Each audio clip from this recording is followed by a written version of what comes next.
What's up, everyone? Welcome to the Dr. Pete Goldman Show. Super excited to have my buddy Jeff Rothman on, and thank you, Tommy, for letting us use your beautiful studio. With that said, I told Tommy he's going to love this interview. Let's see if I'm right, but I'm confident I will be.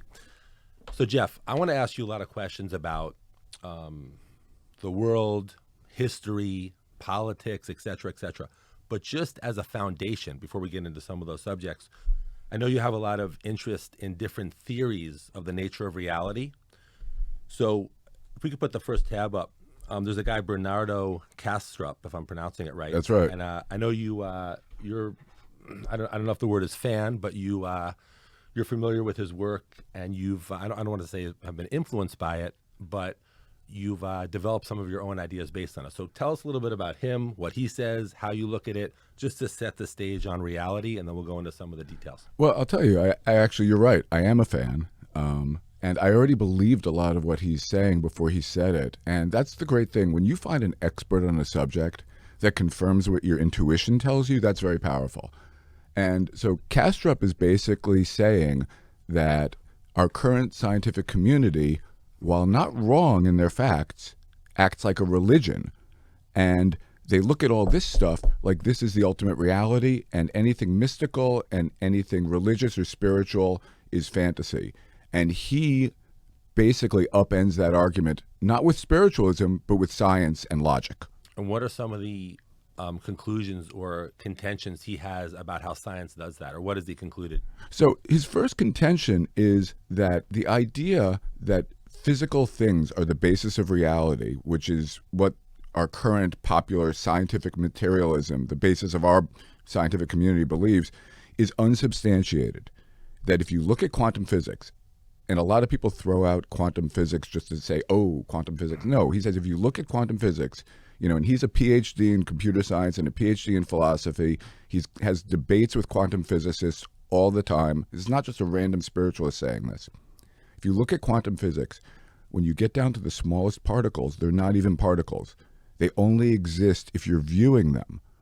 So how much time... Just pause for a second. I want to just ask you, does that imply or mean that if this pen, like for example, if I'm looking at Tommy, then he exists, but if I'm not looking at him, he doesn't exist for that moment?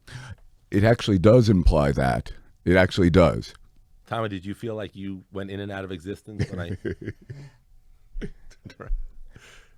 The basis of what he's saying is that you can't take a lot of zeros and add up to a number. So if every single individual subatomic particle does not exist, then the material basis of this world does not exist. So what is, for example, what am I seeing, and what is creating me seeing it? So there's an interaction between you and whatever you're seeing. And this is also part of quantum physics. The observer and the observed are one thing. Now, if you listen to that, you notice that's familiar to anybody who's ever studied Buddhism. So there's this thing in quantum physics that tracks with Buddhism because that ancient wisdom has some truth. Actually, it's interesting because even beyond Buddhism, many metaphysical teachers for the last several thousand years have said these same things, and it seems like quantum physics is noticing it or catching up with it. Catching up. That's, you say it right. There's not a competition between science and intuition. I'm not even going to call it religion. People aren't even sure if they want to identify Buddhism as a religion, but all religions come from intuition. We feel, whatever religion you were raised with, you feel it's true, not just because your parents said so. You feel it on a gut level if you are religious. It's intuition. And so with quantum physics, science has finally caught up with intuition. What about this guy, Donald Hoffman? If you wouldn't mind putting that up, Tommy. Oh, there it is. Yeah, so Hoffman, it's funny, I don't actually recommend this book so much. The book is not, to me, the book is a hard read, even though it's a very intelligent book. But if you ever have a chance to listen to Donald Hoffman on a podcast or something like that, he's just so brilliant. And Kastrup bases some of his work on what Hoffman says. And Hoffman says, everything we see around us is not the truth. It is what we need to see to survive. That just logic would dictate that you're not going to be distracted by every single thing in reality. You're going to see what you need to see to survive. And Hoffman goes really far down that path and uses quantum physics again as a basis to see And both of them are almost saying the world is an avatar, a set of avatars, not the deepest reality, which again tracks with Buddhism and other ancient philosophies. Is there any, according to these guys, or according to what you've determined or are thinking about, is there any objective reality in the third dimension, in the physical world we see with our senses? I would say no. And I love that you said in the third dimension. So what I'm not doing, and I don't think these guys are doing, I'm not denying we're having an experience here. I'm not denying if I trip and hit my head on this table, I'm going to bleed. And if I jump out this window, I'm going to be paralyzed for the rest of my life. This experience we're having speaks to itself. You know it's a legitimate experience. The point here of what these guys are saying and what I'm saying is it's not the deeper level of existence. Again, tracks with religion. Cool.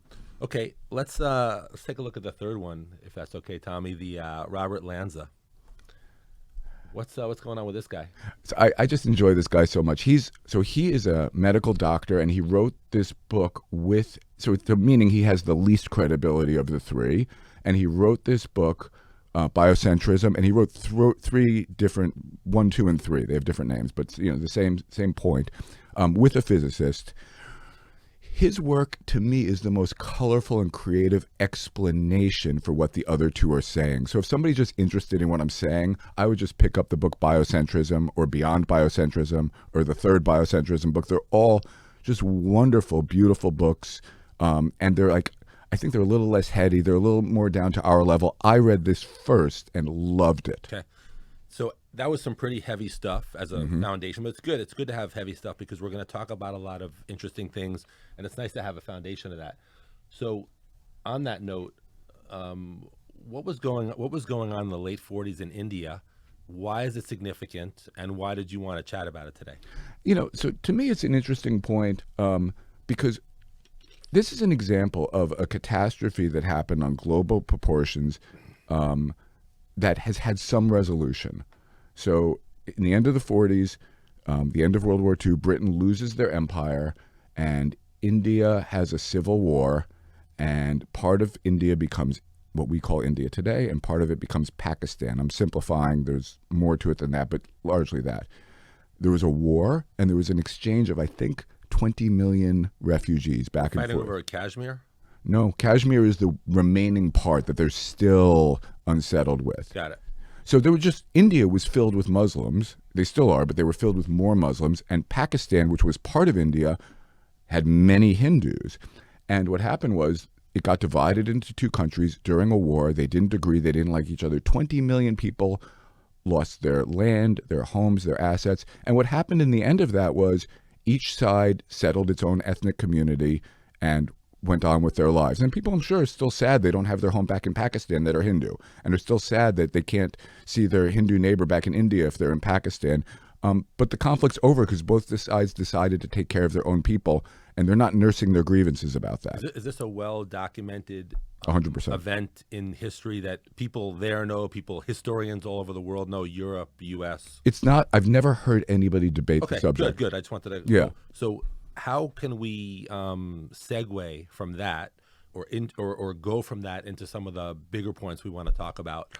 What's the significance of that besides the facts that you laid out? So an interesting thing is we all have something on the tip of our tongue in the news. It's just very popular in the news cycle, and I'm going to relate it to what I said about the nature of existence. Everybody's got their experience, so there's some real experiences here happening. I don't want to diminish any of it, but we all have it on the tip of our tongue. It's very important to talk about the Palestinians. Now, who are the Palestinians? These are the Arab refugees from Israel. And so, again, the same period of time, there was a civil war in a country. In India, it was all called India. Now it's India and Pakistan. In Palestine, it was all called Palestine. Now it's called Israel and Palestine. So totally parallel. They had a much smaller exchange of population. So it's 20 million in India. In Palestine, there was an exchange of populations between the Jews and the Arabs.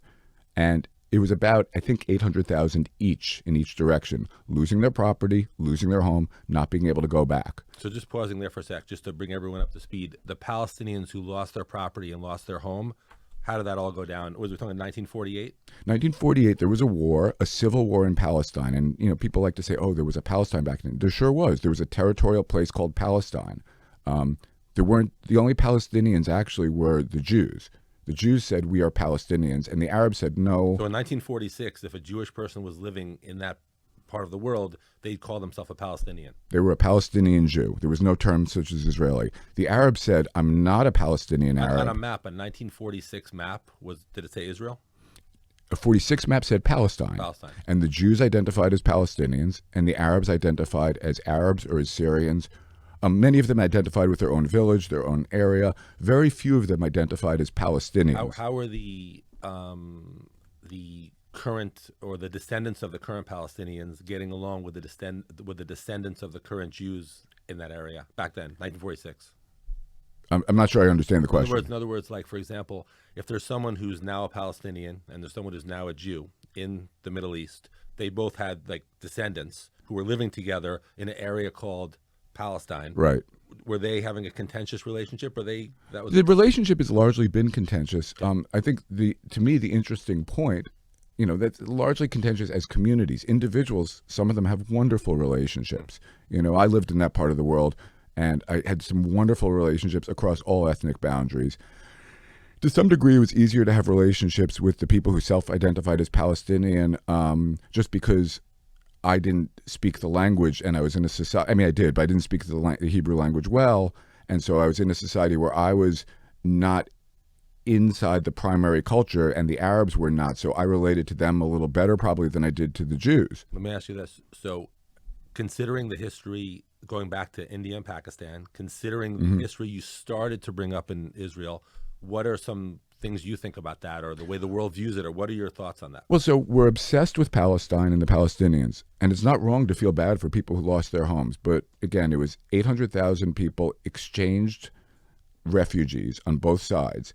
About 800,000 Jews were expelled during that period from all over the Arab world, and about 800,000 Palestinian Arabs, they didn't call themselves Palestinians yet, Palestinian Arabs left, some of them were expelled, left what is now Israel. There was an exchange of populations. All of those Jews from the Arab world, the Muslim world and the Arab world, were resettled into Israel. None of them got their assets. They lost like $100 billion worth of assets. They didn't get anything back. Israel settled them, took them in, just like India and Pakistan settled their Hindus and Muslims. Right now, if you're a refugee any place in the world besides Palestine, you're first generation from a war. Your children are not refugees. Your grandchildren are not refugees. The Palestinians are the only group of people where every generation we calculate in their children, their grandchildren, their great-grandchildren. Eventually, there'll be 50 million Palestinian refugees. No other group. What is the world's in your opinion, what is the world's fascination with the Middle East? And maybe, I don't know how many people are checking in on India and Pakistan. So what is the what is the fascination with your average citizen of this world with Israel, Palestine, that conflict, being very emotional about it, etc.? So you asked two really different questions. I'm going to answer your first one first, if you don't mind. The Middle East is fascinating because we get oil from there. I mean, it's fascinating. We get oil, and we want to know what's going on there. We don't want conflict there. We want them to chill out. We want our oil for cheap, because everything we got here depends upon a world economy that works. So just pausing for a sec before you continue to answer the first question and get to the second. Do you think that if oil was not in the Middle Eastern equation, most of what we're talking about now would not be as significant? I think it would be less significant. Okay. I think oil is definitely a part of it, and I don't like to jump too many steps and say, once you jump steps, then you're like designing your own theory. I don't really have a theory on it. Theories to me get muddled. I like to just stick to the facts that I understand. Okay. The fact is, we use a lot of oil to make this society run, to do this podcast, to drive that car, to go to that hotel across the street. Like everything. We need cheap oil. That's a fact. So that part of the world, of course, is more interesting than like Africa. If you look now on this map, there's a little country, Eritrea. My 14-year-old just pointed this out to me. He was like, Dad, hey, where do you think the most people got killed in war in this past year was? I was it's by Ethiopia, right? Yep. It used to be part of Ethiopia. It's on the coastline of Ethiopia. They seceded from Ethiopia. And so my son asks me, he's like, I knew it's a trick question. He's very smart, but I know his game. So he's like, hey, Dad, what war in the world today do you think the most people got killed in? And I said Democratic Republic of Congo, because they're like the winner every year for the past 30 years. What would you have thought, Tommy, if like a war that would have killed a lot of people? I mean, I don't know what I would have guessed, but I have no Yeah, yeah. I'm learning. Okay. Yeah, so, everybody would guess Ukraine right now because it's in the news. We care. We should care. It matters. But the proportion of numbers only matter, again, because we relate to Russia and to Europe. There's an ethnocentrism to that. So I knew it wasn't Ukraine. I figured Democratic Republic of Congo because they always get the shaft. Nobody cares. Part of it probably is racism against black people. A lot of it is it's just uncomfortable for journalists to physically go there. The hotels suck. You'll die. Like, people just don't go there. One of the reasons it's not good to go, you'll die. It's, Yeah, you'll die. Hotels suck, you'll die. Yeah. Most journalists are not like running to the Congo. If you want to talk Might about be a good reason not to go. Yeah, I haven't been there yet. By the way, I've been to lots of places in the world, have not been to the Democratic Republic of Congo. And it has nothing to do with, like, bias towards ethnicities. I didn't think Tommy was going to plan a trip to the Congo, and now he's definitely not going to. Yeah, scratch it. So, yeah, you don't go there. Now, but if you want to, like, say, talk about Israel, I mean, this is a great example. It's very comfortable in Israel. There are great hotels. There's lots of other journalists to hang around with. The food is good. The water's good. There's a whole culture there of journalism and communities. The people there are very familiar with journalists. So everybody with any opinion is always doing a performance for you. Journalism in Israel is like performance art on all sides. I would say the Arab-Palestinian side does it more, but on all sides. So it's very comfortable to go to Israel and hang out. That's not even related to oil, and it's not related to the fact that it's Jews. I think the Jewish issue could come up, but it's just convenient to go and hang out in Israel. So the answer, though, the real answer is Eritrea. It's not Congo. It's certainly not Israel. Israel-Palestine don't even make the list, and it's not Ukraine. Eritrea. And he gave me some, I don't even know the number. There was this horrible war, like, or horrible killings in, I think it's Eritrea. Maybe I was pronouncing it wrong. But maybe I'm saying it wrong. Yeah, I think it's Eritrea, but I could be mistaken. Eritrea or Congo. Mm-hmm. Why do you think your average person outside of the oil, I don't hear anyone talking about Congo and Eritrea. They're talking about Israel and Palestine. What's the fascination? Okay, so the fascination is another subject. I'll say this. The reason again, I'm going to go back to my other thing. We don't talk about Eritrea, or Democratic Republic of Congo because you die if you go there. So who's going to go do that? But what I find interesting is, if you look at the UN, at who the UN condemns, all the countries in the world, if you look at that, you would see that there's how does that happen, by the way? How does the UN, the people at the UN, they meet? They have a Human Rights Council. So the Human Rights Council will say, they'll look at the globe, which we have up there, mm-hmm. and they'll say, who is committing human rights violations? Mm-hmm. We are going to officially condemn them. That's exactly right. The UN Human Rights Council. Now, the interesting thing right off is members of the Human Rights Council include like Cuba and North Korea. I think that Iran is on the Women's Committee, which is really a tasty, tasty irony because they're having a civil war of women rising up against their government. I think they're on the Women's Rights Committee. And so it's like if Michael Vick was running like the ASPCA.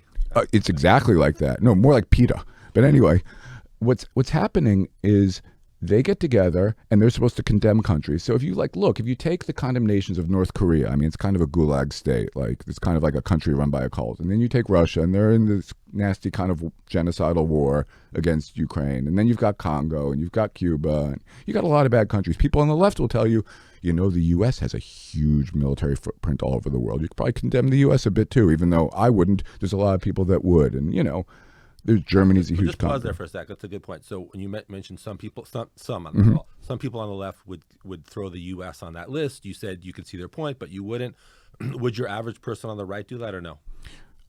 Probably. It's interesting. The average person on the right, no. The farther right might, in fact, do that because the right and the left agree they want the U.S. to not be too involved in the world, that the U.S. is a malignant force. Whatever the case, what I think we all can agree on is the U.S. is a very strong force doing a lot of things, sending a lot of military all over the world. The point is, there's a lot of countries with billions of people in them doing a lot of things. And somehow there's one country that gets condemned more times than all of them put together. Wow, interesting. So one country, more than Russia, more than Japan, more than U.S., China, North Korea, Libya, add them all up together. And there's one country that gets condemned, I think, like 10 times more than all the rest of them put together. I can only figure out, this is a very small country. It's got 8 million people. I can only figure out one thing that sets that country apart from all those other countries. The country is ruled by a coalition of democratically elected Jews. So I find that interesting. And it's not me crying anti-Semitism. People love to say, oh, you're crying. I'm not crying anything. It's a fact. You look at the UN Human Rights Commission, you look at them, who they've condemned. They condemned the Jewish country. Tommy, can we put up 7? I know we're skipping.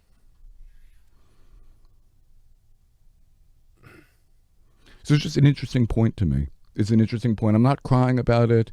I'm not trying to make it all about it. Let's just say someone in the UN Human Rights Council, someone said the last 3 minutes to them. They'd be like, "No, what are you talking about? Israel's just that much worse than Libya," and Well, I mean, okay. I mean, so is the country? So I think what you've got to ask yourself is the country of 8 million people that much more pernicious, that much more evil, that much more malignant than all of the world? If we flip that up a little higher, we'll see. A little higher, please. Oh, well, anyway, there's 95 condemnations on this one. Yeah, no, you can't do it. My bad. You can't even see all the other condemnations of all the other countries together aren't even making it onto this picture. We can't even see them. So the question is a country of 8 million? There we go. Now that's all the other countries in the world put together. Look at that chart, Tommy. Look at that freaking chart. So Syria had this massive civil war where 500 million people, am I right? No, sorry. 500,000 people died in Syria in the last decade. Man, Turkey's got it pretty good. Yeah. 0. Cuba, 0. Egypt, 0. Saudi Arabia, 0. Russia, 0. China. These countries, China, gee, no human rights going on. There's like 2 billion people in China. Are they doing some human rights abuses? But somehow this one country in the red is worse than all of them put together. I mean, anybody who would say that this is appropriate, by definition, hates the people of Israel. Why would you hate the people of Israel? What's special about them? That's all I got to say. That's a wild chart. It's wild. Is that a wild chart? All of the world put together. Israel's the worst. Syria's second worst. Myanmar or Burma third. What about Algeria? I mean, if Algeria is over there. That's, USA got condemned once. Russia 0. China 0. USA got 1 condemnation. Cool. So the UN's a joke, basically, is what I'm saying. The UN's a joke. You heard it here. I don't disagree. Let's go to slide 5, if you don't mind, Tommy. The expulsion from Germany in the 1940s, Jeff, if you wouldn't mind. Yeah, this is it. Perfect. So this is just another case of how we perseverate on the Palestinians. And again, I'm not saying, that's the map right there. That's it. Yeah. I'm not saying that, listen, the individual, again, it goes back to the subjective experience. The individual people that suffered, lost their houses and their homes in this conflict, their experiences are legit. I've met these people personally.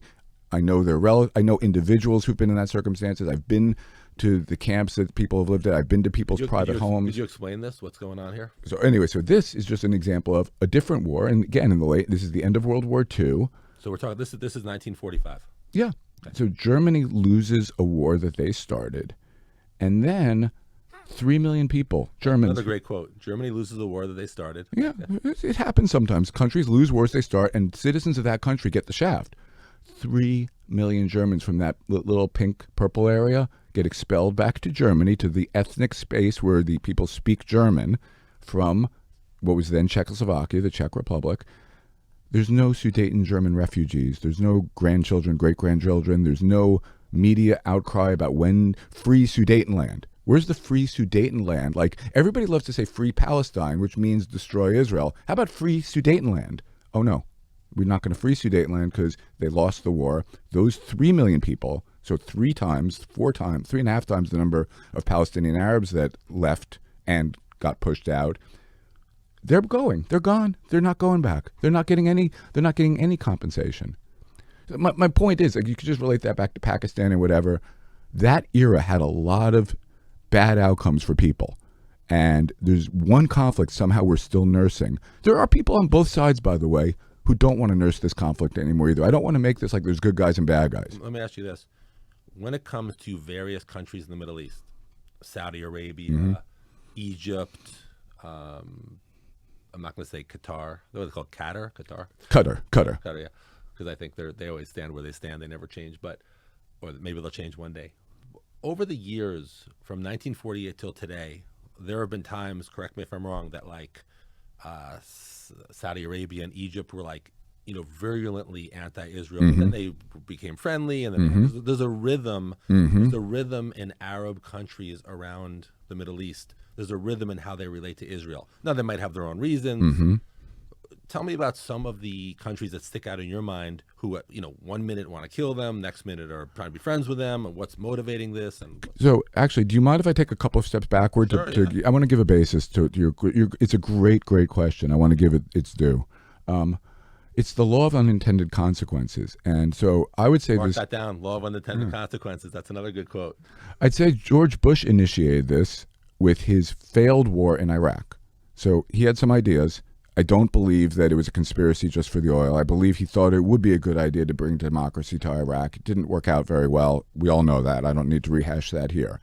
But what that did do, when you took out Saddam Hussein, was you empowered Iran dramatically, which was a real bad move. But then we have a situation where Iran is so empowered and so scary and so dangerous that the leaders in the Arab countries are like, we've been spending a lot of time making our people feel threatened by the Jews in our midst that aren't a real threat to us.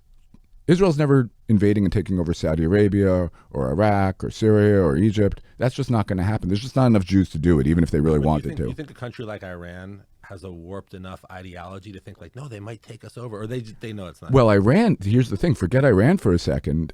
These other countries, some of the people have that warped ideology. The governments are smart enough to stay in power. They know they're just working their people up against. They might really hate Israel, but they don't think Israel's coming to Saudi Arabia. Say Qatar or Qatar, or whatever. Are they they're like first place of the Israel hating country? They're like number one, right? They're fascinating. They are first place, and yet they have secret relations with Israel too. So they're fascinating. How do you think? Like Tommy, let me ask you a question about that. He was saying like this one country, Qatar, they're the most anti-Israel country, but they have these secret relations. What do you think? I mean, why would a country that on the surface hates you so much still kind of on the back end deal with you? Either money or religion. It's power, which again, you kind of said it, and I'm just reducing it down to one word. It is money and religion with them, but it's mostly power. They want to be the most influential country in the Arab world. And how is Israel's attitude towards them? Israel's trying to have better relations with them because they know that they carry some weight. What is their point? Because I'm sure they don't want to be completely immature and just say we want to wipe Israel. Like, what is their articulated point of why they hate Israel so much? They don't say they hate Israel. First of all, Iran does. Qatar does not. Qatar's point is, you want to know Qatar's point? Just turn on Al Jazeera. Al Jazeera is the state-empowered propaganda arm of Qatar. So anybody who says, I went to Al Jazeera and I found out, okay, so now you know what Qatar's ruling kings and princes want you to know, which is some of its fact. You know what's funny about Al Jazeera is even though they might have their agenda, they'll put like regular articles on that seem like a kind of like a regular news source. Then they'll bang you with the right. They are the Qatar equivalent of Russia Today. They are the propaganda arm of Qatar, and it's a very slick operation. And I read some of their articles. Some of their articles are good. The trouble is not that all their articles are lies. They are not. The trouble is their slant and what they will report on. Okay. Let's go to slide 6, if you don't mind, Tommy. It's just talk about something in Croatia, a non-recognized state in Croatia that involved an expulsion. And if you could talk, well, number one, about it, and also bring it back into this conversation. Well, it's funny. So, I talked all about these different conflicts in the 1940s and World War II, saying, what happened in the Middle East, what happened between the Jews and the Arabs happened amongst a lot of peoples in the 1940s, but it also happened in the 1990s. And so there was a state, it was never recognized by the world, but there was a group of ethnic people that lived for many, many generations in Croatia. So they were basically Croatians, but they were of Serb ethnicity.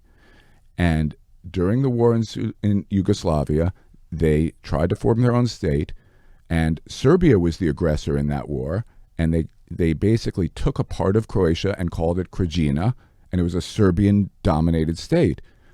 So the U.S., we didn't like that, and we supplied the Croats and the Bosnians weapons and training so they could fight the Serbs off. And we sent U.S. military advisors. This is in the 1990s. And once we empowered the Croats enough to win that war, they expelled every last Serb, 200,000 people, similar proportion to the Arabs who left Palestine. With no big pushback from the world or the UN or anything. Have you heard Free Krajina lately? Is that like something people say on podcasts now? I don't listen to everything. But Tommy has a lot of guests. Maybe one of his guests said it. But yeah, no, just all those people are gone. Okay. All right.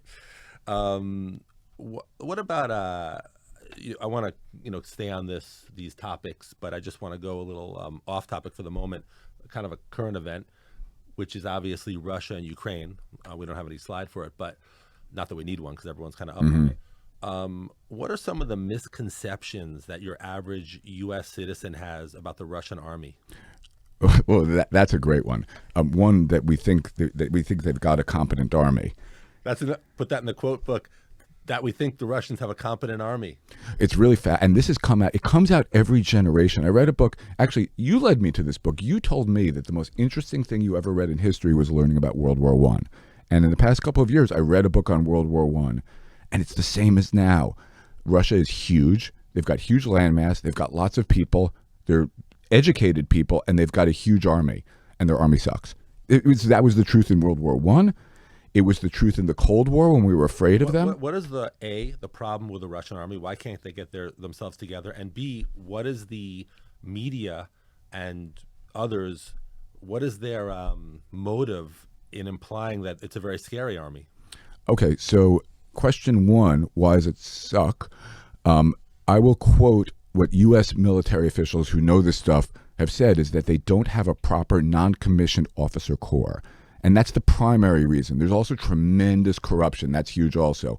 But a non-commissioned officer corps, that's the sergeants and that's the corporals. So if the U.S. is in a war somewhere and we're invading a country, we're sending our army in. If the lieutenant gets killed, the sergeant, who is not a regular officer, he steps up, he becomes the acting lieutenant. If the sergeant gets killed, the corporal steps up and becomes the acting lieutenant. We can keep on going down the line. We've got and even when that guy doesn't get killed, the sergeant does all the day-to-day stuff. So the sergeant makes sure everybody has a blanket to sleep at night. Because, your soldiers who are cold all night and stay up don't fight as well. He makes sure everybody gets fed. He makes sure everybody's happy. He has like little meetings and talks to people. Or he makes sure there's discipline. The lieutenant does the bigger war planning stuff. In Russia, they don't trust the people on the underneath. They don't even have practically a non-commissioned officers corps. So one, the lieutenants have to do all that practical stuff. Even the generals do.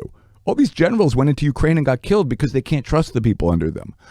If you can't trust them because they're incompetent, or they have other motives? Incompetent. The general's like, oh my God, this guy doesn't know what he's doing. Let me go in there. And then the Ukrainians track the guy and kill him. They killed like 20 Russian generals. We had one U.S. general killed in Afghanistan in 20 years. They had 20 Russian generals killed in like 2 months. So a guy like Putin who's overseeing this, is he like, man, my army's incompetent, but I have a certain image and I just scare people? Or is he just like, no, I think my army's okay? Or I think he's got to know now his army sucks. His army sucks. What do you think? You'd only be hypothesizing, but you give a better hypothesis than most. What's in Putin's head right now? Is he like, man, my army sucks, but I'm in this. I can't back down. I cannot back down. Listen, I am a judo black belt. I drive around, I go around Russia. Everybody knows I'm the man. Even though I'm a dictator, I still would win a popular vote. That's true. He's popular in Russia. I ride around on horses without my shirt on. I am it. His ego is so big, it's going to be his downfall.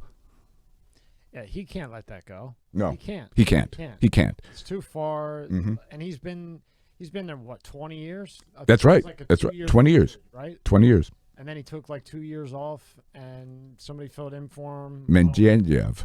Mendeleev. Yeah. And that guy's still lingering around. Yeah, so he's got no choice. He's got to finish him off. You got that exactly right, Tommy. He's and I hear he's got cancer too, which again, that's just speculation. Again, my 14-year-old told me about this, but it kind of makes sense. Like, hey, I just stomped Syria. Let me use this great army to take back Ukraine, because Ukraine was part of the Soviet Union. I want all those Russian speakers back in Russia and all those territories that were ours back. Matter of fact, the Russian Empire before the Soviet Union was bigger than the Soviet Union. He wants all that back. Ego. What is your prediction? I mean, you're not a psychic or a fortune teller, but where will Russia, Ukraine be at in 1 year from today? Oh, I hate these. I want to tell you I hate these, and when you have me back on in a year, I'm going to be wrong. I'm going to start with that. We can retract the question. Unless Tommy's really curious of your opinion. Should we like press him to answer it? While he thinks about it, I have another question for him. Uh-huh.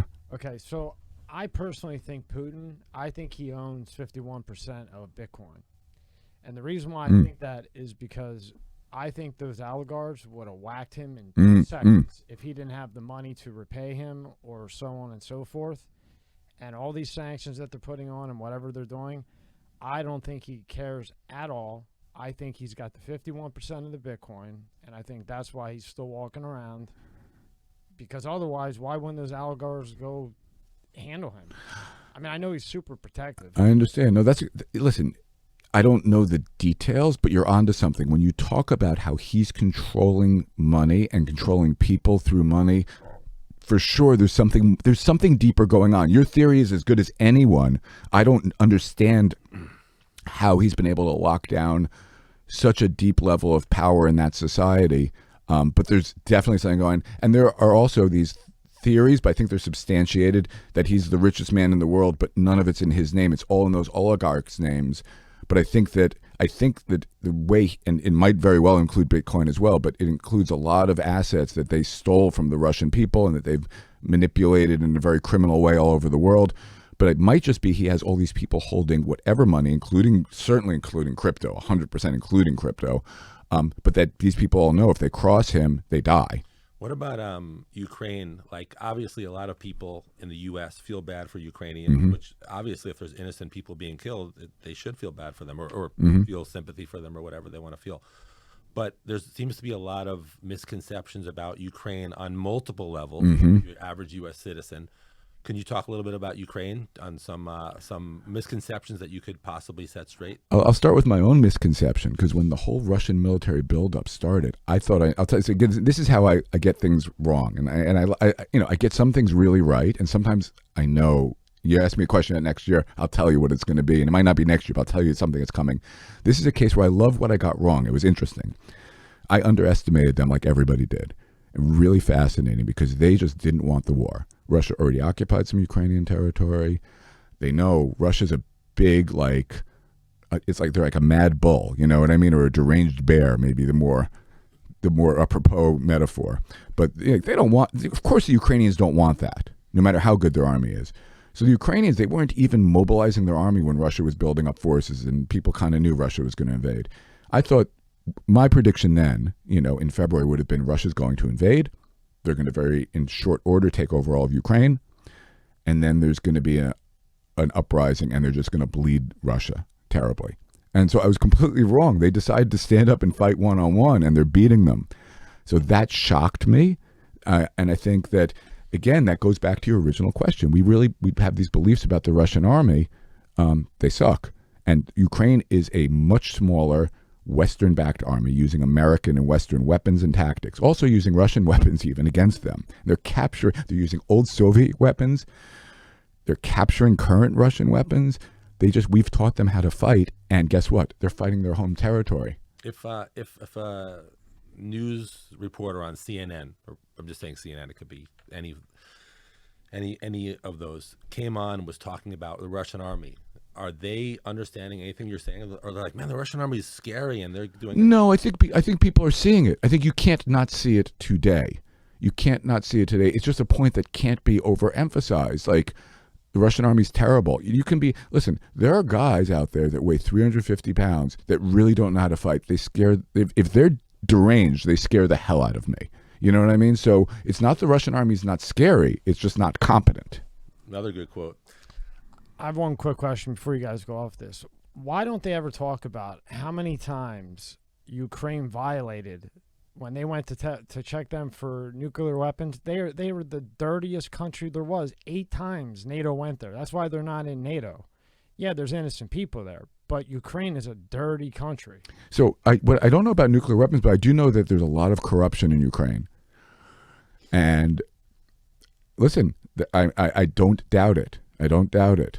I actually would like to flip to, we're talking about the Budapest Agreement. We can go to slide 8, Tommy. That would be great. The Budapest Agreement. So you're right, Tommy. Ukraine definitely has a lot of corruption, and we're definitely overlooking that because we're choosing the lesser evil in this battle. But we made a commitment, actually. It's interesting. People talk about, hey, why are we getting involved in this? Is this really our business? Kind of Russia's backyard. Like, just leave it alone. You're saying some people are saying, like, why are we even getting involved? Yeah. Why do we even send these people any weapons? Why are we, sending them money? Why are we sending Ukraine weapons and money? Yeah. Why are we training them? It's really none of our business. We're just going to piss Russia off. Like, why are we doing that? That would be mostly people on the right, would you say? Yes. Okay. But also the farther left would certainly agree. In general, on the right, your average Biden voter on the left is all for sending aid to Ukraine. Am I correct? I can't speak for them, but I mean, Biden is sending aid, so I'd assume Biden voters, like any political group, will fall into line. Okay, got it. So as it's coming up, give us some intro. So the Budapest Agreement in 1994, Ukraine used to have nuclear weapons, and so the U.S., France, and Russia signed an agreement saying if Ukraine gives up all their nuclear weapons, sends them back to Russia, we promise to respect the territorial integrity of Ukraine. So again, it's kind of our job. Like the Ukrainians gave up nuclear weapons because we were afraid of nuclear weapons all over the world. And we kind of agreed, all of us, us and Russia especially, that they get to be free. So I got no problem with us sending them weapons, even if it perpetuates an ugly war. It's better than dishonoring ourselves and accepting tyranny. Got it. And by the way, just again to go back to your point, Tommy, even if it's a corrupt government, I think all governments are kind of nasty and corrupt, and Ukraine is particularly corrupt. You're not wrong. Cool. Let's go to slide 9 if that's okay. Obviously there are people who are upset about the amount of aid that the U.S. gives Israel, financially and otherwise. So as tab 9 is coming up, if you could just, before we get to what we're going to talk about and on that tab, if you could just talk about that theme. Like obviously, someone's like, man, we give so much aid to Israel. What's up with that? There are people, we need aid, we need some of that money for XYZ. So there's a fact that's bandied about it's a fact, but it's decontextualized. People say Israel gets the most foreign aid of any country in the world. Okay, so Israel doesn't actually get money from the U.S. We send them weapons, and we send them about $3 billion a year worth of weapons. So the U.S. sends Israel $3 billion worth of weapons per year. Every year. So, and Israel does little things like they test out those weapons. They show us how those weapons work really great against the Russian weapons. They show us tactics that work with those weapons, things that we like. And obviously, just to pause there, correct me if I'm wrong, the U.S. is no inherent lover of Israel. It's strictly because it benefits them to have a presence in that area. Am I correct? Well, I'll go back a little bit when you say that. We also give Egypt about $2.5 billion. Egypt's the number 2 recipient worth of weapons because we just gave both sides a lot of weapons to agree not to fight each other. Just wanted to tell Tommy it's tab 9, costs to keep U.S. troops in Japan and South Korea. There you go. So anyway, so between Israel and Egypt, we're giving about $5.5 billion a year worth of U.S. weapons in order that, one, Israel would feel safe to give back territory to Egypt and have peace with Egypt, and the Suez Canal would run. That's in the U.S. interest. In order that Israel doesn't fight with Egypt, in U.S. interest. In order that Egypt not be aligned with Russia, U.S. interest. So we give the Egyptians weapons too, because we gave weapons to the Israelis. And as a matter of fact, when the Iraq War happened, we forgave all of the debt that Egypt had, and we didn't forget Israel's debt. So whatever the case, they both get a lot of money for weapons out of our foreign aid budget. So again, Israel, $3.5 billion a year, roughly. Now, we also give weapons to some other countries. So Japan and South Korea or others, we give them weapons to the tune of... The United States spent more than $34 billion to maintain military presence in Japan and South Korea.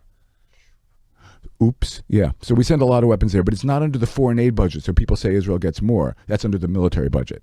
Who cares where the budget is? We're sending more money to defend Japan, bigger, stronger country, less threats. South Korea, bigger country. We're sending more. And guess what else we send there besides weapons? Something kind of valuable. Humans, your children, soldiers. You know what we don't send to Israel to defend Israel?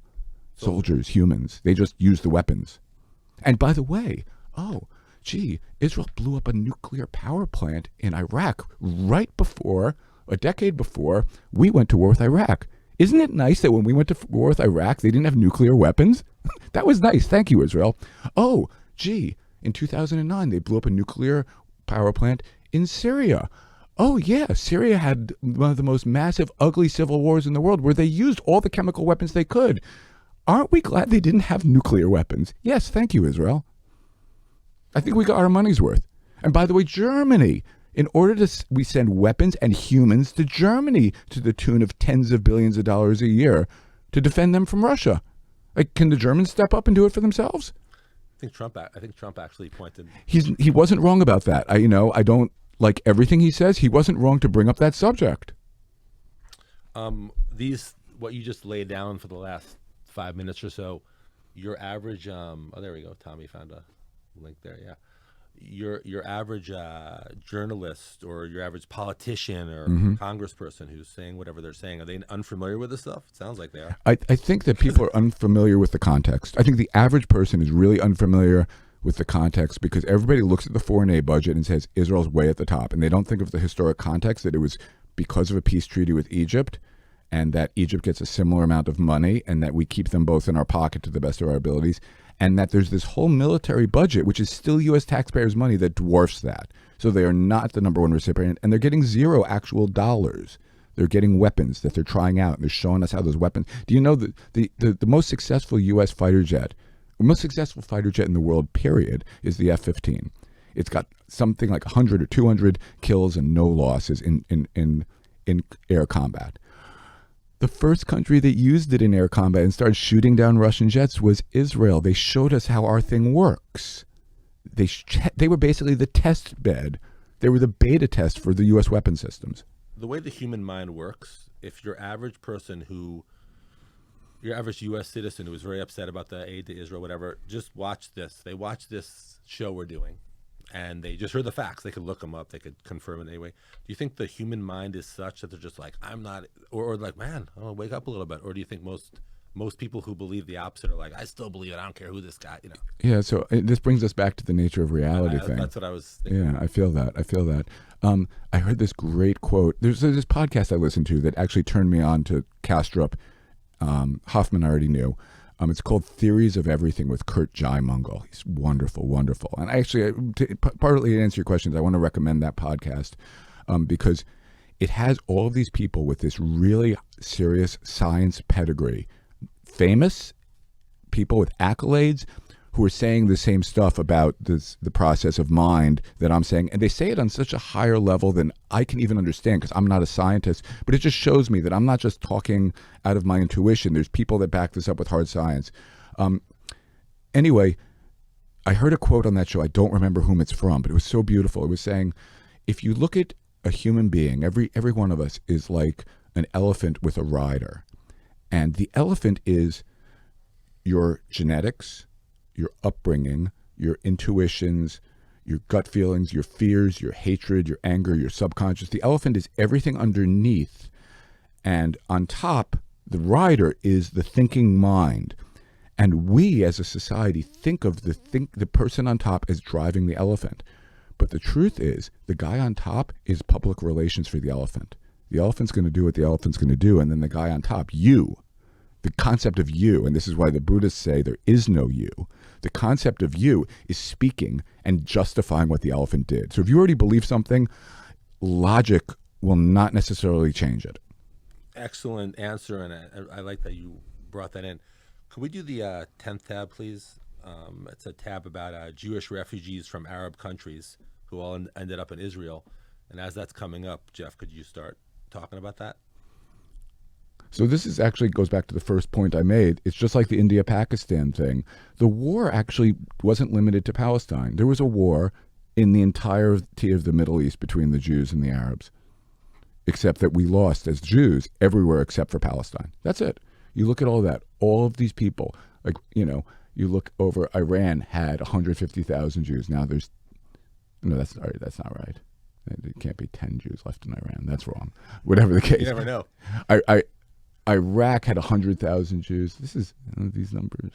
So these numbers might be up, but the theme is the theme. The theme is this. There were about 820,000 Jews. It says there's 0 Jews in Libya.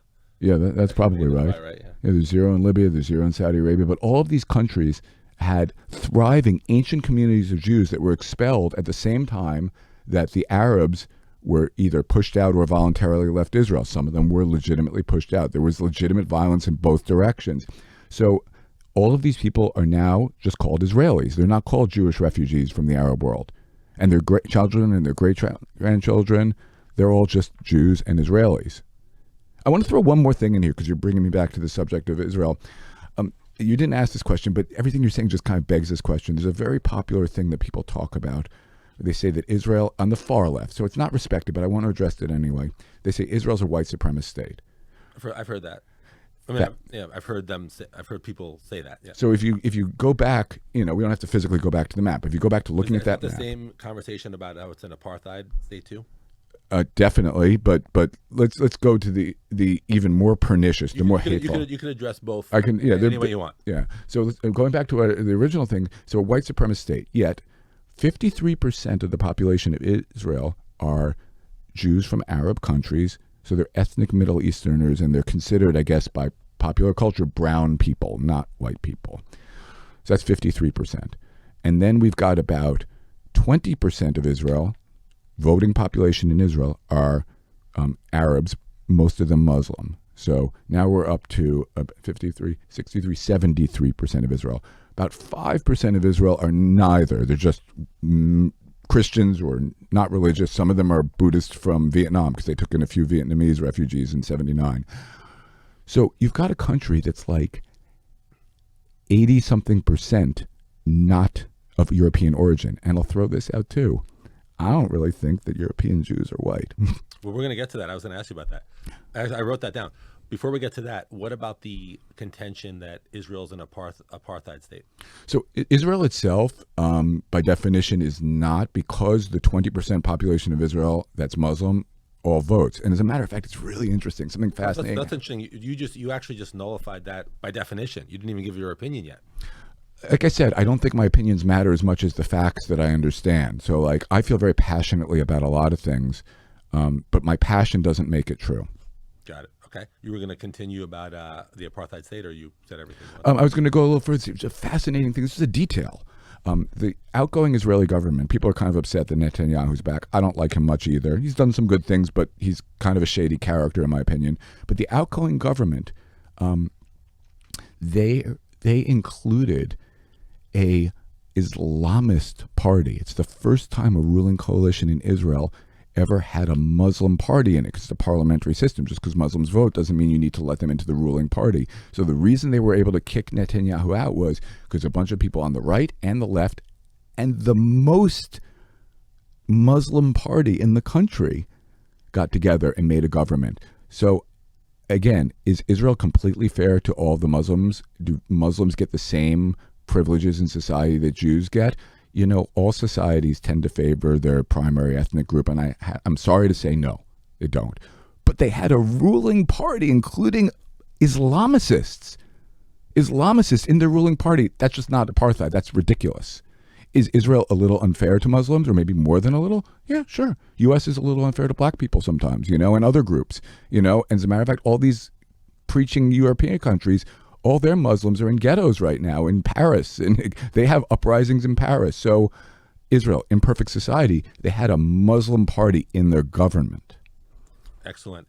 You were going to mention something about the origins of, I think, Ashkenazi Jews. You didn't say. Yeah, that. I don't count us as white at all. Okay, so just to break it down for everyone, there's different sects of Judaism. There's Ashkenazi Jews who are known as, like, let's say, Eastern European Jews, and other. But tell me about the origins of Ashkenazi Jews. So, from what I've read, there's been some interesting genetic research. They follow the mitochondrial DNA. So mitochondrial DNA, it's a part of everybody's cells, and the mitochondria only is matrilineal, and it comes down the woman's line.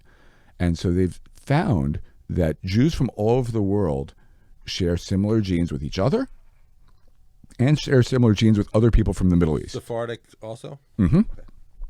Well, here's the difference between the Sephardic or Mizrahi, the Eastern Jews, and the Ashkenazi, European Jews.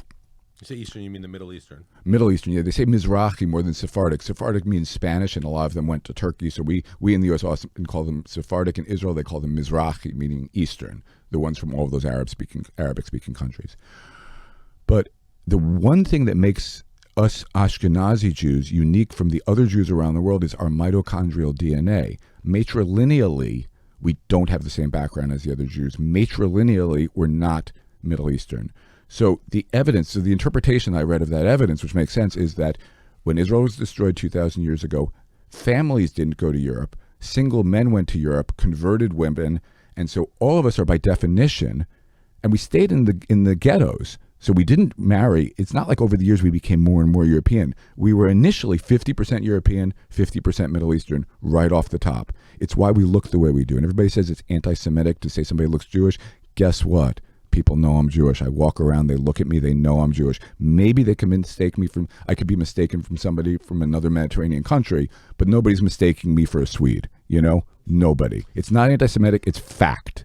I'm half Middle Eastern. I'm not European. And if I was European, if I was white, which really just means European, shouldn't I be able to join a white nationalist group if I was white?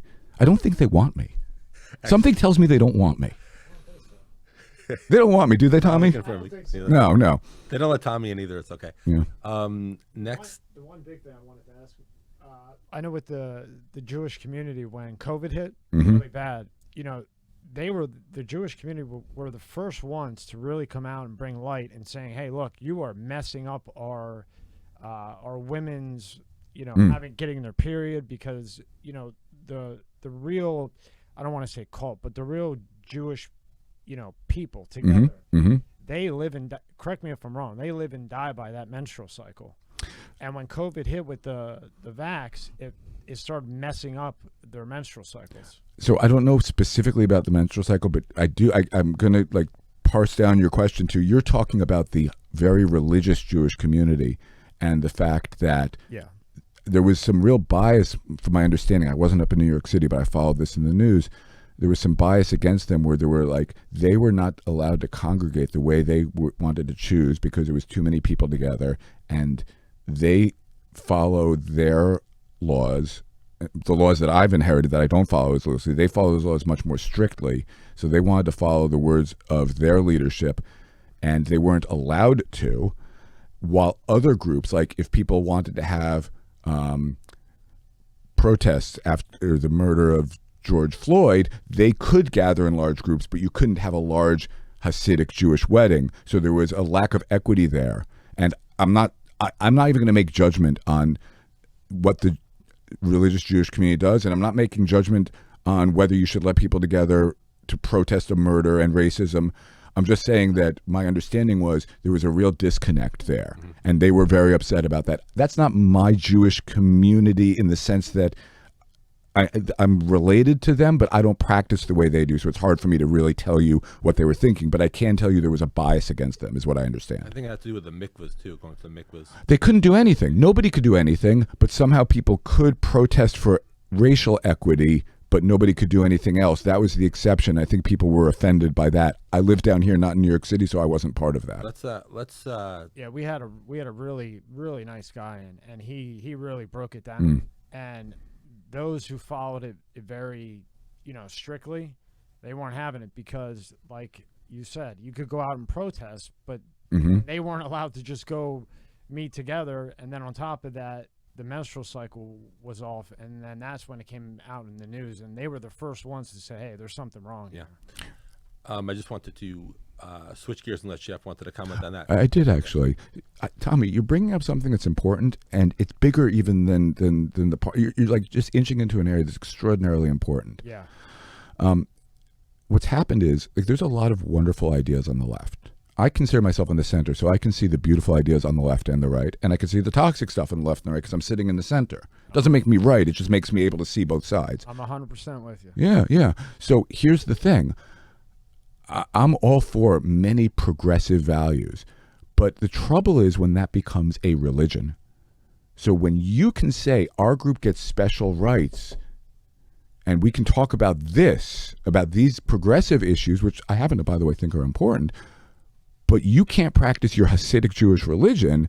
That's one religion subjugating another one. And again, that's why I think that I'm not changing the minds of people who are progressive.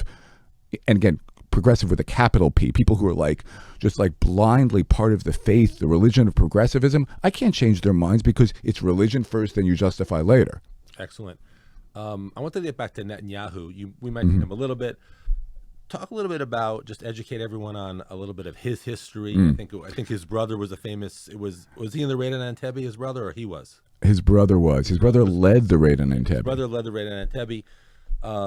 Everyone should look that up if you don't know what it is. But anyway, and then talk a little bit about the history of Netanyahu. He's an interesting fellow, and he's got a really interesting background.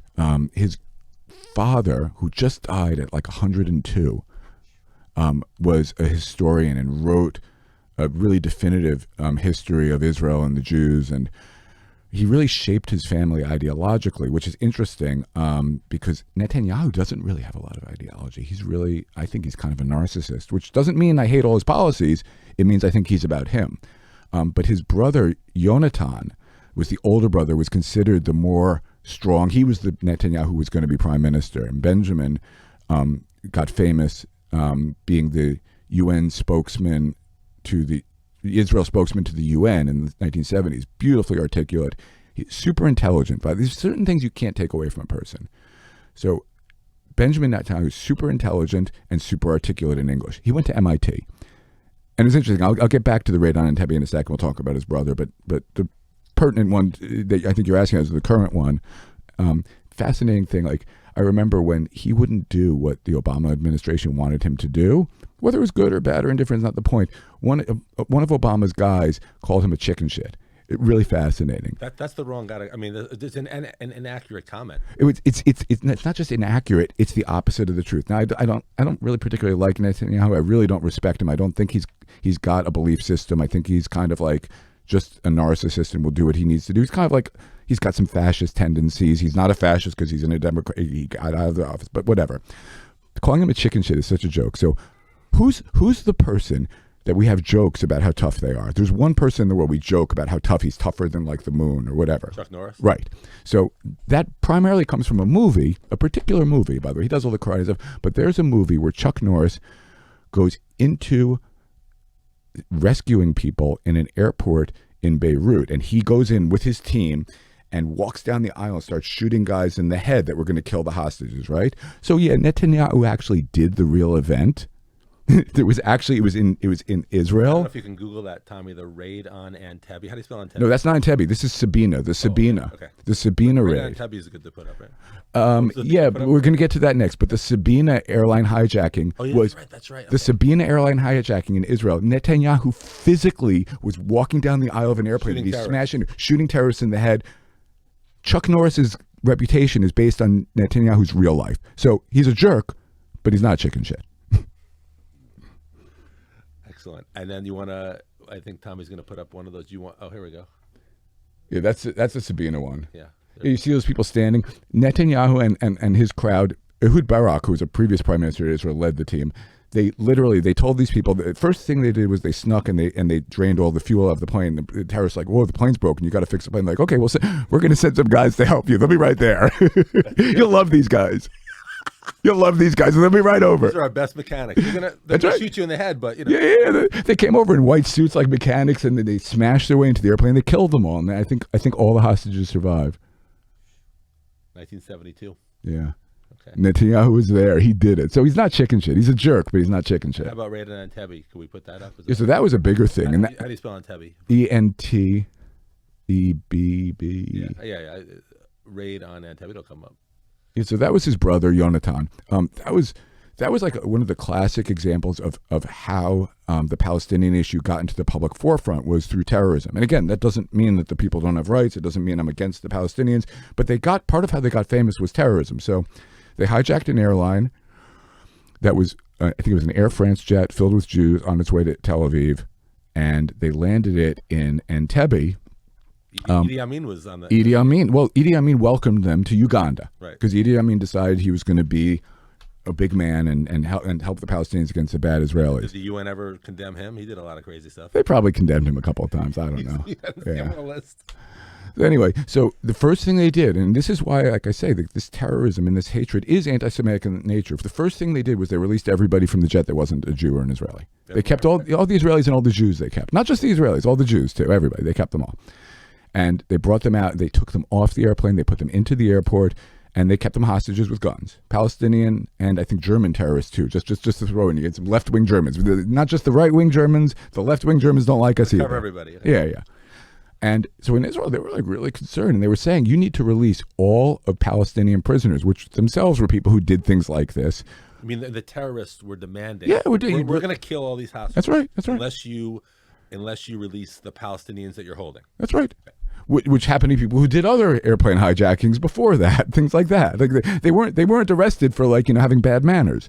So anyway, so they're sitting around trying to figure out what to do, and they're like, and somebody pointed out, like, oh shit, you know what? That Entebbe airport, there's something about it that's really good. Like, what? We built it. We've got all the blueprints to that airport. We know exactly where everything is.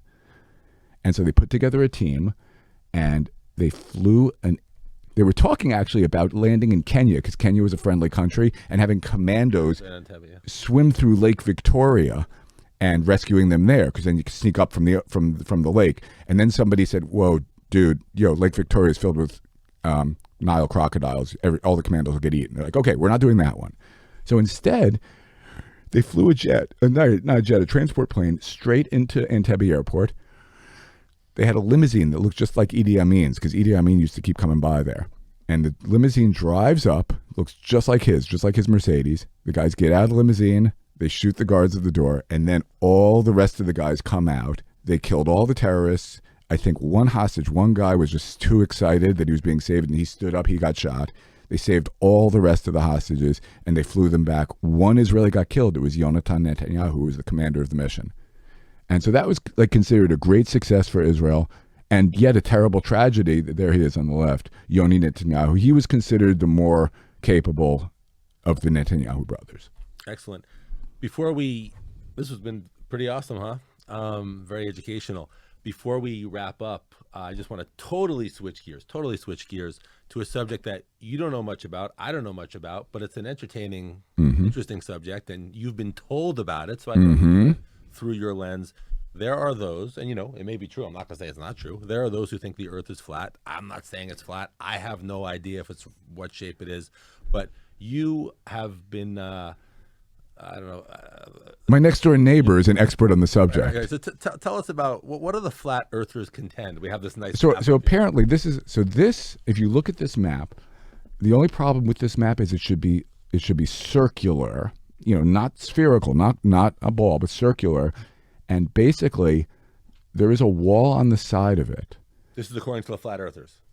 No, this is the truth. Okay. No, according to the flat earthers, I'm not a flat earther. Okay. I believe in I believe in. I've got some questions about the nature of reality. I pretty much think I know how the Earth operates in this three-dimensional reality we live in. But if the Earth is flat, this is how it's. This is what I've been told. Okay. So then the problem is what's there on those edges? So apparently there's a wall around the edges there. And what we call Antarctica is really, that's fake. There's something behind that wall. The government will kill you if you go there. You can't really go to Antarctica. That's fake. And people say, well, what about satellite imagery? There's no satellites. That's fake. Basically, it's just a flat surface. How could you possibly imagine flying through space on a ball? That doesn't make any sense. And the government is just keeping it down. Now, here's the interesting thing. I went and I challenged this guy, and I said, okay, let's say I agree with you on that. I was like, you know what else is bullshit? Airplanes. Those things can't fly. And how could that big tubular thing, get up in the air and then take you thousands of miles? There's lots of things. My point was, there's lots of things that don't seem plausible that are real. And he just looked at me. He's like, well, I see airplanes fly. I'm like, I don't know. I see the globe when I fly around on an airplane. Come on. Excellent. All right, Tommy, you have any wrap-up questions for Jeff? Because he obviously knows a lot about a lot of stuff. Yeah, I'd like to get his opinion on 2024 with China, Taiwan, what your prediction is. Yeah, listen, I think that the best thing that happened for Taiwan was Ukraine. I think that slowed them down. From what everybody's saying, the president of China has consolidated a lot of power, and they feel they can make a move on Taiwan. And it's an area that I know less about, but I think that the fact that Russia failed so badly, and there's some big problems with invading Taiwan. I do understand China's getting more aggressive. The whole world actually recognizes Taiwan as part of China. So they're saying, hey, this is just our territory. We just need to take it back. And we're saying, no, we're on their side, and we'll keep giving them weapons like we did Ukraine. And we even are saying we might get into that war. So it's kind of a scary fault line in the world, because China's moving on that. I don't really know and fully understand if China, so I think China, listen, I think it's going to get worse there. My prediction is this. Let me not make a hard prediction. Let me make a soft one that I'm confident in.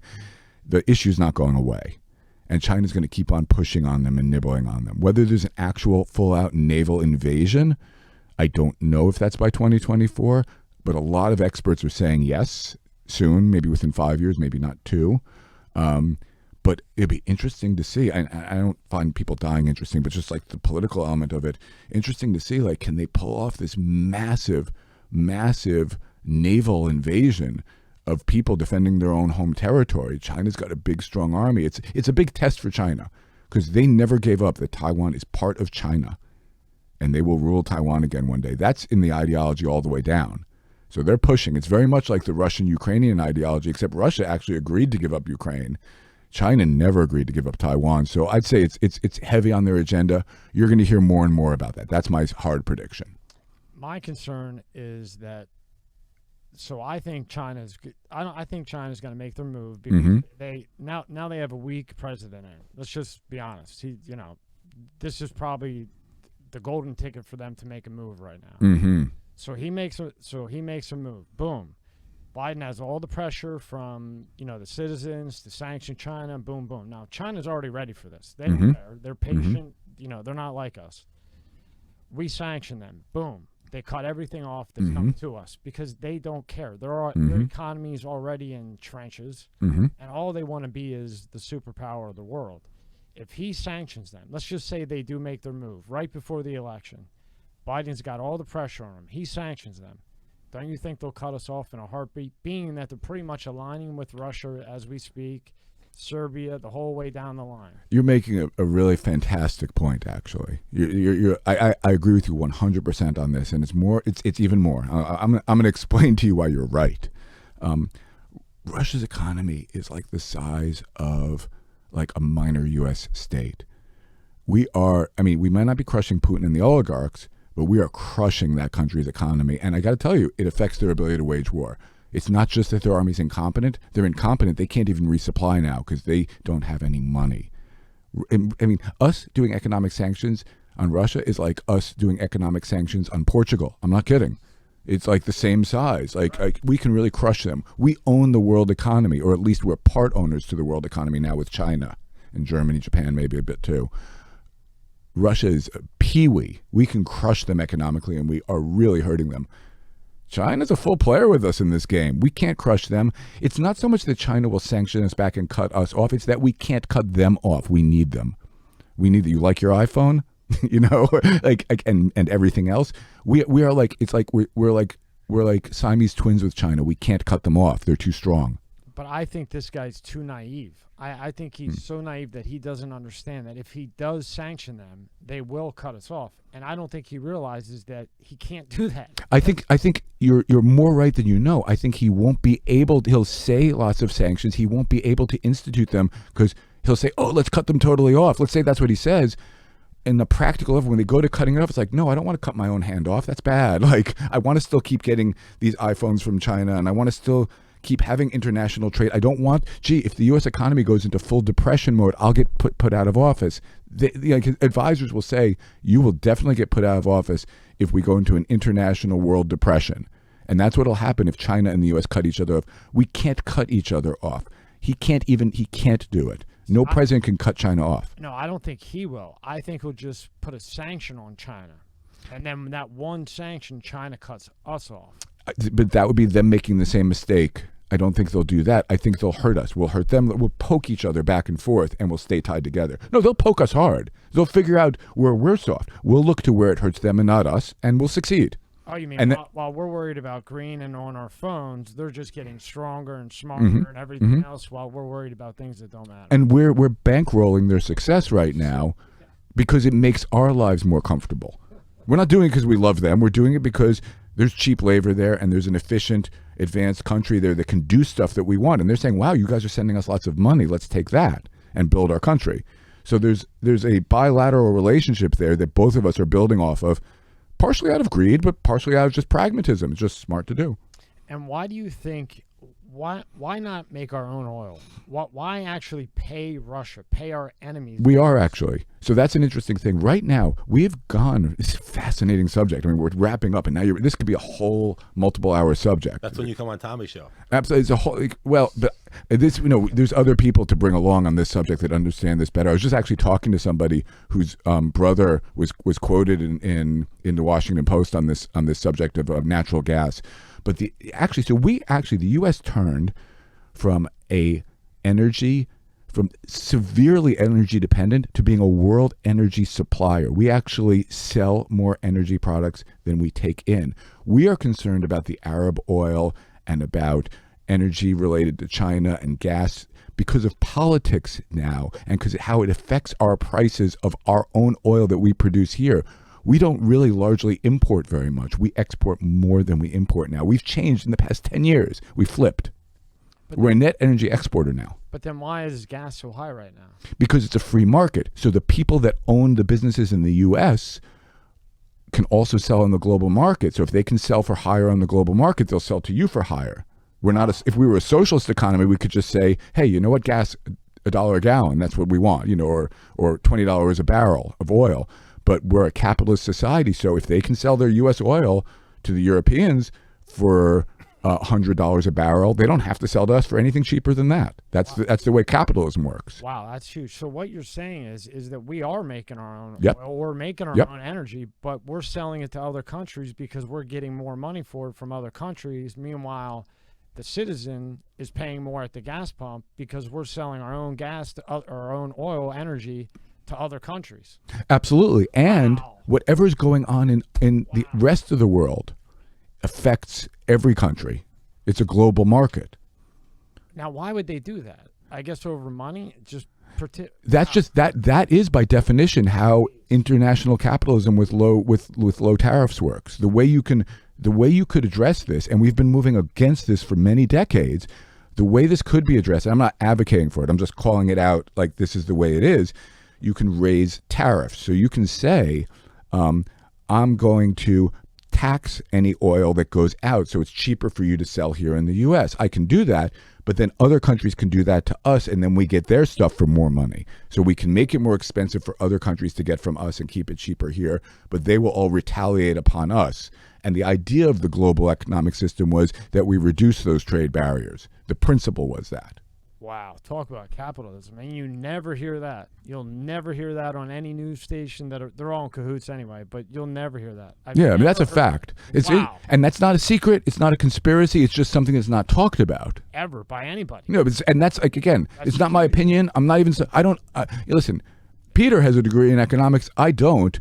But, I don't have to have an economics degree to know this is a fact. Great. All right, Jeff, amazing interview. Thank you. Thank you, Tommy. Thank you, Peter. This was so much fun. Thanks, Tommy, for the use of the studio, and hopefully we'll see you back in here at some point. I'd love it. Take care.